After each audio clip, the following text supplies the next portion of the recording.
Hi friends, இன்றைக்கி நம்ம இந்த ட்ராமாவோட அடுத்த எபிசோடு தான் பார்க்க போகிறோம். ஸோ லாஸ்ட் எபிசோடில் இதுவரை பார்த்துருந்தோம் அப்படின்னா, ஹீரோயின் வந்து ஒரு டாக்குமெண்ட்டை ஒயிட்டிட கொடுக்கறதுக்காக அவனோட கம்பெனிக்கு வந்திருப்பா. அதே சமயம் அந்த க்ரஷ் பொண்ணு பார்த்தீங்கன்னா மற்ற 2 ஃப்ரெண்ட்ஸுமே கூட்டிகிட்டு வெளியே வந்திருப்பா.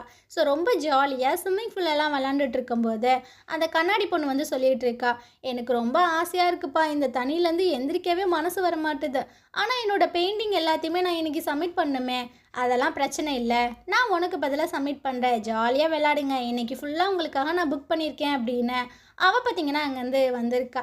ஸோ இப்போ தான் இவளோட பிளான் என்ன அப்படின்றது தெரியுது. இன்றைக்கி ஈவினிங்குள்ளே அந்த காம்படிஷனுக்காக பெயிண்டிங்கை சப்மிட் பண்ணியே ஆகணும். ஹீரோயின் வந்து சப்மிட் பண்ணக்கூடாது அப்படின்றதுக்காக தான் அவள் இந்த இடத்துக்கு அனுப்பிச்சி வச்சுருக்கா போல். இந்த சைடு ஹீரோயினுக்கு என்ன பண்ணுறதுனே தெரில. சரி, ஒருத்தனும் வந்த பாடு இல்லை, நம்ம இங்கேருந்து கிளம்பலாம்னு சொல்லிட்டு டோரை போய்ட்டு ஓப்பன் பண்ணுறா. அது பார்த்திங்கன்னா லாக் ஆகிருக்கு. ஐயோ, இப்போ என்ன பண்ணுறது அப்படின்னு சுற்றி சுற்றி பார்த்துட்ருக்கா. அவளோட ஃபோன்லேயுமே பார்த்தீங்கன்னா சிக்னல் இல்லை. இப்போ என்னடா பண்ணுறது அப்படின்ட்டு பக்கத்தில் பார்த்தீங்கன்னா ஒரு ஃபோன் இருக்குது, லேண்ட்லைனை. ஸோ அதில் போய்ட்டு ரீடைல் பண்ணிகிட்டே இருக்கா. இதுக்கு முன்னாடி பண்ண நம்பருக்கு தானே போகும். ஸோ அது பார்த்தீங்கன்னா ஒயிட்டுக்கு தான் போகுது. அவனும் ஃபஸ்ட்டு ஃபோனை அட்டன் பண்ணுறா. அவளும் சொல்கிறா, நான் வந்து ஒயிட்டை மீட் பண்ணுறதுக்காக வந்தேன், ஆனால் ஒரு ரூமில் லாக் ஆகியிருக்கேன் அப்படின்னு. ஆனால் அவன் பார்த்தீங்கன்னா ராங் நம்பரு, வைங்க ஃபோன் அப்படின்ட்டு வச்சிட்றான். அவளுக்கா என்ன பண்ணுறதுனே தெரியல. ஸோ திரும்ப திரும்ப ஃபோன் பண்ணிகிட்டே இருக்கா. ஆனால் இவன் ஃபோனை எடுத்த பாடே இல்லை. அந்த நேரம் இவனோட அசிஸ்டண்ட் வராங்க. அப்போயுமே ஃபோன் பார்த்தீங்கன்னா ரிங் ஆகுது. ஸோ அவன் எடுக்க போகிறானா, இல்லை வேணாம், யாரோ ப்ராங்க் கால் தான் பண்ணிகிட்ருக்காங்க அப்படின்ற மாதிரி சொல்லிடுறான். சரி சார், மீட்டிங் நடக்க போகுது, நீங்கள் வந்துருங்க அப்படின்ட்டு அவங்க இருந்து போக, இன்னுமே ஹீரோயின் பார்த்தீங்கன்னா ஃபோன் பண்ணிட்டு தான் இருக்கா. இவனுக்கு கடுப்பாகி அந்த ஃபோனை பார்த்தீங்கன்னா எடுத்து அப்படியே பக்கத்தில் வச்சிட்றான். இவளுக்கா இப்போ என்ன பண்ணுறதுன்னு தெரில. இருக்கிற கதவு எல்லாத்தையுமே போய் தட்டிக்கிட்டே இருக்கா. ஒயிட்டு பார்த்தீங்கன்னா அந்த மீட்டிங் நடக்கிற இடத்துக்கு வந்துடுறான். ஸோ அப்படியே பேசிகிட்டு இருக்கும்போது டக்கு டக்குன்னு யாரோ கதவு தட்டுற மாதிரியே சத்தம் கேட்குது.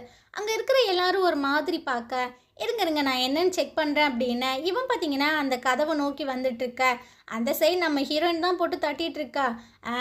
இது வேலைக்கே ஆகாது, நம்ம இந்த கதவை உடச்சிட்டு போனால் தான் நம்ம உயிரை காப்பாற்றிக்க முடியும் அப்படின்னு இவன் பார்த்தீங்கன்னா அப்படியே ரெடி ஆகிட்டு இருக்கா. 1 2 3ன்னு சொல்லிட்டு அப்படியே ஃபோர்ஸாக ஓடி வருவாளாக்கும். அந்த சைடு ஒயிட்டு பார்த்தீங்கன்னா கதவை ஓப்பன் பண்ணிடுறான். இவ போய் ஒயிட்டு மேலேயே விழுக, அங்கே நிற்கிற எல்லாரும் பார்த்தீங்கன்னா அப்படியே ஒரு மாதிரி ஆக்வர்டாக ஃபீல் பண்ணிகிட்டு இருக்காங்க. ஸோ அப்படியே எந்திரிச்சு, நம்ம மன்னிச்சிருங்க, நான் ஒயிட்டை மீட் பண்ணுறதுக்காக வந்திருக்கேன், இங்கே யார் ஒயிட்டு அப்படின்னு. அங்கே இருக்கிற எல்லாருமே அப்படியே ஒயிட்டை பார்க்க, இவ பார்த்தீங்கன்னா அப்படியே எல்லாத்தையும் பார்க்குறா. என்ன இவரை பார்க்குறாங்க, இவன் தான் ஒயிட்டா அப்படின்னு அந்த டாக்குமெண்ட்டை கையில் கொடுத்துட்டு அவள் பார்த்தீங்கன்னா குடுகுடுன்னு ஓடிட்டே இருக்கா. திரும்பி கூட பார்க்கல. ஸோ வளைச்சு அந்த கண்ணாடி பொண்ணுக்கு தான் ஃபோன் பண்ணிகிட்டே இருக்கா.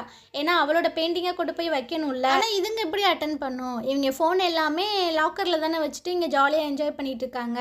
ஸோ இவளுக்கு என்ன பண்ணுறதுனே தெரில. போட்டு விட்ற அண்ணாட்ட போட்டு ஆவி வாங்கிட்டு இருக்கா. அண்ணா கொஞ்சம் சீக்கிரம் போங்க போங்க அப்படின்னு. இந்த சைடு அந்த க்ரஷ் பொண்ணு பார்த்தீங்கன்னா அவளோட ட்ராயிங்ஸு, அப்புறம் அந்த கண்ணாடி பொண்ணோட ட்ராயிங் எல்லாமே எடுத்துகிட்டு இருக்கா சப்மிட் பண்ணுறதுக்காக. ஹீரோனோட ட்ராயிங் பார்த்தீங்கன்னா அங்கே தொங்கிட்டு இருக்கா. அதை பார்த்து நக்கலாக சிரிச்சுட்டு போயிட்டுருக்கா. இவளுக்கு தான் ஃபோனை அட்டன் பண்ணல, நம்ம ஃப்ரெண்டுக்காரனுக்கு கூப்பிடலாம் அப்படின்ட்டு அவனுக்கு கால் பண்ணேன். அந்த சைடு அவங்க பார்த்தீங்கன்னா பாஸ்கெட் பால்லாம் விளாண்டுட்டு இருக்காங்க. ஸோ அதனால் அவனுங்க யாருமே கவனிக்கலை. நல்ல வேலையாக ஹீரோ பார்த்தீங்கன்னா தண்ணி குடிக்கிறதுக்காக ரிட்டன் வந்துட்டுருக்கான். அப்போ ஃபோன் வந்து ரிங் ஆகிட்டுருக்கு. ஸோ இவனும் அட்டன் பண்ணுறான். ஹலோ, என்ன விஷயம், யாருமா நீ அப்படின்னு. இங்கே பாரு, எனக்கு ஒரே ஒரு ஹெல்ப் பண்ணு அப்படின்னு.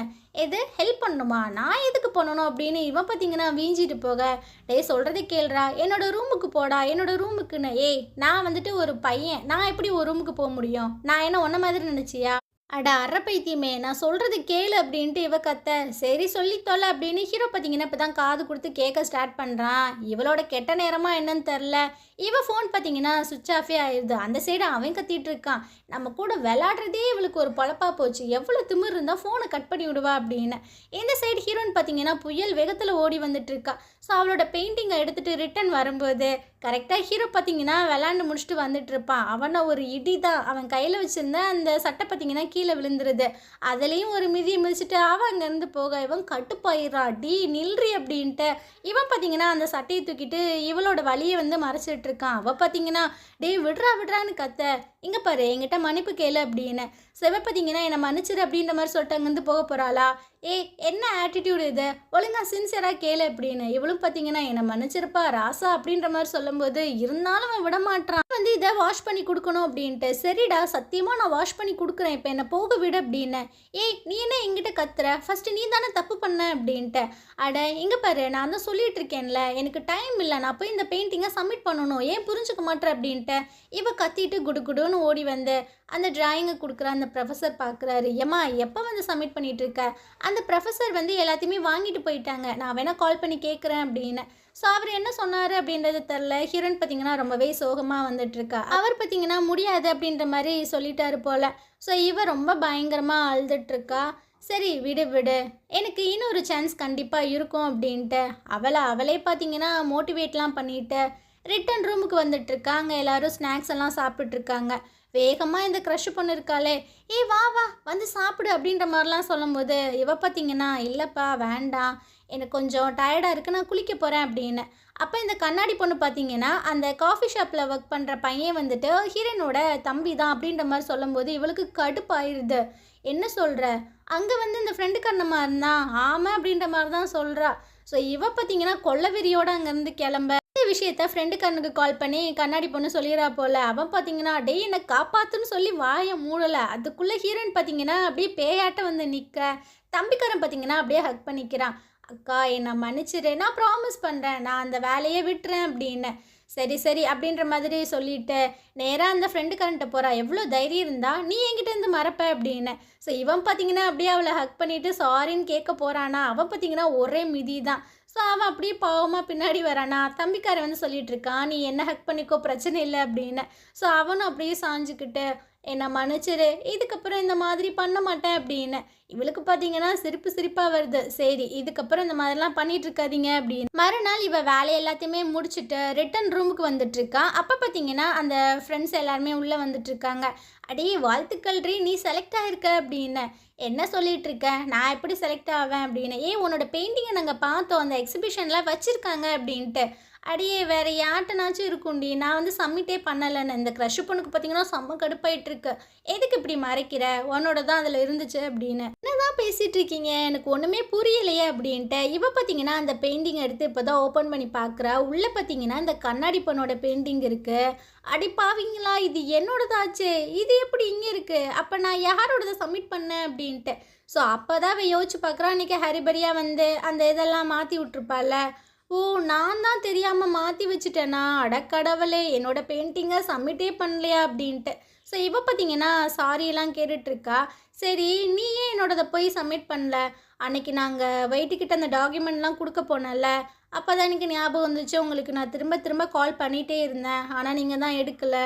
ஓ நீ அதுக்காக தான் கால் பண்ணியா அப்படின்ற மாதிரி சொல்லிட்டு அந்த ரகட் கேர்ள் வந்து சொல்கிறா, உன்னோட ஃபால்ட் எதுவும் இல்லை, நீ ஒன்றும் ஃபீல் பண்ணாத அப்படின்னு. ஆனால் இந்த க்ரஷ் பொண்ணுக்கு பார்த்தீங்கன்னா உள்ளுக்குள்ளே அப்படியே புகையுது. மறுநாள் பார்த்தீங்கன்னா ஹீரோ அந்த பெயிண்டிங்ஸ் எல்லாத்தையுமே பார்த்துட்ருக்கான். இவ எப்படி செலக்ட் ஆனா, இவ மூளைக்கில் எப்படி இதெல்லாம் தோணுச்சு அப்படின்னு. அந்த இடத்துக்கு ஹீரோன்னு வந்துட்டுருக்கா. என்னப்பா பார்க்க பொறாமையாக இருக்கிற மாதிரி தெரியுது. ஆமாம் அப்படியே பொறாமையாக இருந்துட்டாலும் ஏதாவது லக்கில் வந்திருப்ப அப்படின்னு. அவன் காஃபி குடிச்சிட்ருக்கானா. அந்த இடத்துக்கு ஒரு ஆள் வந்து சொல்லிட்டு இருக்காங்க, இங்கே பாருங்கள் இந்த மாதிரி இடத்துல காஃபி எல்லாம் உள்ள அலோட் கிடையாது, ஸோ அதை கொண்டு போய் நீங்கள் டஸ்ட்பினில் போடுங்கன்னு சொல்லிட்டு போயிட்டுருக்காரு. மறுநாள் எல்லா ஸ்டூடெண்ட்ஸும் பார்த்தீங்கன்னா ஒரு இடத்துல கேதர் ஆகியிருக்காங்க. இந்த நடந்த காம்படிஷனில் ஹையஸ்ட் மார்க்கு நம்ம ஹீரோ தான் வாங்கியிருக்கான். இன்னும் ஒரே ஒரு பிளேஸ் மட்டும்தான் இருக்குது. ஸோ அதை பார்த்தீங்கன்னா இந்த ப்ரொஃபஸர் ஜூ வந்து ஆன் த ஸ்பாட்டில் தான் சொல்லுவாராமா, செக் பண்ணி பார்த்து. அதுக்காக தான் வெயிட் பண்ணிகிட்ருக்காங்க. ஸோ இவங்க எல்லாருமே அப்படியே அந்த எக்ஸிபிஷனுக்குள்ளே போயிட்டுருக்கும்போது ஹீரோனோட பெயிண்டிங்கில் பார்த்தீங்கன்னா யாரோ காஃபியை ஊற்றி விட்ருக்காங்க. இதெல்லாம் பார்த்து எல்லோரும் கடுப்பாயிட்ருக்காங்க. ஐயோ யார் பண்ணது அப்படின்னு. அங்கே அந்த டேரக்டருமே வந்திருக்காரு. அவர் பார்த்தீங்கன்னா கடுப்பாயிட்ருக்காங்க. எவன்டா அந்த வேலையை பார்த்து விட்டது அப்படின்னு. ஹீரோனுக்கு என்ன பண்ணுறதுனே தெரில. அந்த நேரம் ஒரு பையன் வந்து சொல்லிட்டு இருக்கான், ப்ரொஃபஸர் ஜூ வந்து நம்ம காலேஜ்குள்ளே வந்துட்டாங்க, ஒரு 10 மினிட்ஸில் இங்கே வந்துடுவாங்க அப்படின்னா. இந்த ஃப்ரெண்டுக்காரனுக்கு செம்ம கடுப்பாயிட்ருக்கு. அப்படியே திரும்பி க்ரஷ் பண்ண தான் பார்க்குறான். அவள் பார்த்தீங்கன்னா அப்படியே ஒரு மாதிரி சிரிக்க, இவனுக்கு புரிஞ்சிருது இவ தான் அதை பண்ணியிருக்கா அப்படின்னு. ஆனால் ஹீரோ மேலே தான் டவுட்டு. ஏன்னா அவன் தானே அந்த எக்ஸிபிஷனில் காஃபியெல்லாம் வச்சுட்டு இருந்திருப்பான். ஸோ நம்மளை பழிவாங்க தான் அவன் இப்படி பண்ணுறானோ அப்படின்னு திரும்பி ஹீரோ பார்க்க, என்ன பார்க்குற அப்படின்ட்டு. ஸோ இப்போ என்ன பண்ணுறதுனே தெரில. அப்படியே ஒரு மாதிரி நர்வஸ் ஆகிட்டு இருக்கும்போது அவள் பார்த்தீங்கன்னா அந்த பெயிண்டிங்கை தூக்கி ஏதேதோ பண்ணிகிட்ருக்கா. கரெக்டாக அவரும் படியில் ஏறி வர இவனும் அந்த ஒர்க்கெல்லாம் முடிச்சுட்டு கோர்த்து போட்டுறா.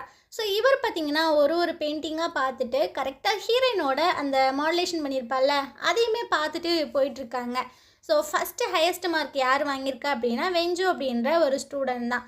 செகண்ட் பிளேஸுக்கு பார்த்தீங்கன்னா ஹீரோயினும் அப்புறம் அந்த க்ரஷ் பொண்ணும் ஈக்குவலாக இருக்காங்க. ஆனால் இந்த பெயிண்டிங் பார்த்தீங்கன்னா இப்போ தான் கரெக்ஷன்லாம் பண்ணியிருக்காங்க. அதனால் செகண்ட் பிளேஸை வந்துட்டு நான் அந்த பொண்ணுக்கே கொடுத்துறேன், அதாவது க்ரஷ் பொண்ணுக்கே கொடுத்துறேன் அப்படின்னு. ஹீரோயினுக்கு பார்த்தீங்கன்னா ரொம்பவே கஷ்டமாயிருது. ஸோ இதுக்கப்புறம் என்னோட டீமில் யார் இருக்க போகிறீங்க அப்படின்னா ஃபஸ்ட்டு பிளேஸ் வாங்கினா வெஞ்சோ. அதுக்கப்புறம் வந்து ஹீரோயின் அப்படின்ற மாதிரி சொல்லிடுறாரு. எல்லாத்துக்கும் செம ஷாக்கு. இது வந்து ரொம்பவே அன்ஃபேரு அப்படின்னு. இந்த க்ரஷ் பொண்ணு கேட்குறா, நான் தானே செகண்ட் மார்க் வாங்கினேன், என்ன செலக்ட் பண்ணாமல் நீங்கள் எதுக்கு அவளை செலக்ட் பண்ணீங்க அப்படின்ட்டு.